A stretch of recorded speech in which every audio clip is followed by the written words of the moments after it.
Flaw questions are one of the most common types on the LSAT logical reasoning section, and learning how to handle them accurately and efficiently can make a huge difference in your score. Today, I'll break them down for you, but first, for those who don't know me, my name is Steve Schwartz. I've been teaching the LSAT since 2005, and I personally increased my own LSAT score from a 152 to a 175. Now, what are flaw questions asking you to do? They are testing your ability to evaluate arguments critically and accurately.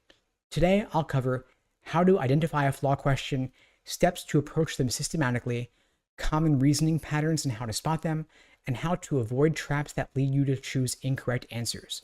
By the end of this video, you'll be ready to tackle these questions with a clear strategy. First, step one, how do you spot flaw questions? The good news is flaw questions are pretty easy to recognize if you know what to look for. They include phrases like, which one of the following describes a flaw in the reasoning, or the argument is most vulnerable to criticism because, or a questionable technique used in the argument is. When you see language like this, you know the question is asking you to identify a flaw in the argument's reasoning. Step two, understand the logic of flaw questions. Flaw questions are a type of question that asks you to evaluate assumptions or gaps contained in an argument. Similar questions include sufficient assumption, necessary assumption, strengthen, or weaken. All of these questions hinge on one central idea, that the conclusion does not follow logically from the evidence. Your job here is to simply find and articulate the gap in the reasoning. Once you spot the gap, you'll be able to anticipate or predict the correct answer.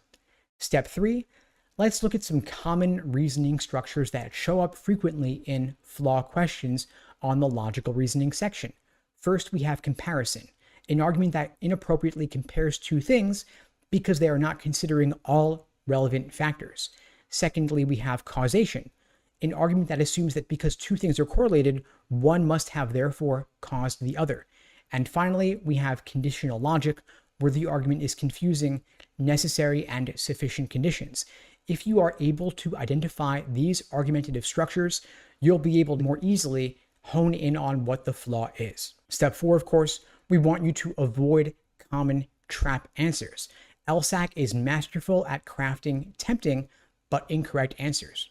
First off, you want to look for choices that describe the wrong flaw. In other words, the answer choice is accusing the argument of a crime that it had not committed. Of course, this would have been a valid flaw had the argument committed that flaw, but that does not happen to be the flaw present in the argument. Secondly, a wrong answer might be out of scope, introducing irrelevant information, kind of like it's a non sequitur that has nothing to do with the argument presented. Third, a wrong answer might be too strong or too weak. It might misstate the assumption in some way or fail to adequately describe the problem with the argument. So it's a matter of degree, perhaps. Fourth, the choice might describe something that is not actually a flaw. It might be something that is technically true about the argument, but not anything problematic about the argument. And so these are some examples of trap answers you want to knock out. The more of them you can knock out, the closer you'll be to finding and choosing the correct answer.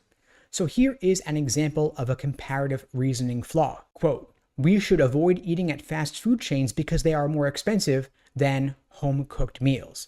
The flaw here is an incomplete comparison.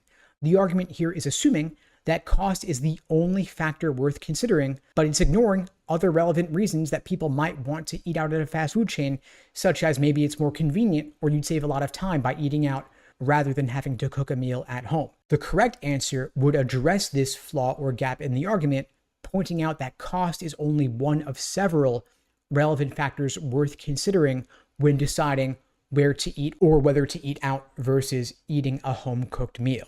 Trap answer choices here might describe unrelated problems, such as questioning the nutritional value of fast food or claiming the comparison is about quality of food rather than the cost of food. Here is another example based on a causal flaw that relates to correlation causation flaws or correlation causation reasoning. Quote, students who participate in extracurricular activities tend to perform better academically. Therefore, joining a club will improve your grades. The flaw here is mistaking correlation for causation. The argument here is assuming that participating in activities directly causes better grades without considering other factors like motivation or time management skills. The correct answer is going to highlight this assumption, but a trap answer might describe issues like the sample size or avoid addressing the causation issue here directly. So here are some key takeaways for you about LSAT logical reasoning flaw questions. Again, first, you can ID them with keywords like flaw in the reasoning, surprise, surprise, or vulnerable to criticism. Secondly, evaluate argument's conclusion as related to the evidence and look for gaps in the logic. Third, look for reasoning patterns like comparison, correlation, causation, or conditional logic. And fourth, avoid trap answers that are irrelevant, too strong, or do not adequately describe the flaw.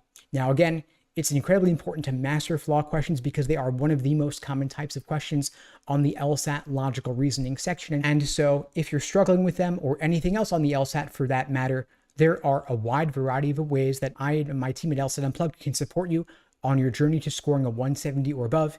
If you're interested in finding out more, you can check out the links below to book a call with me and my team. We'd be glad to help you out. And in the meantime, I'll wish you all the best and take care.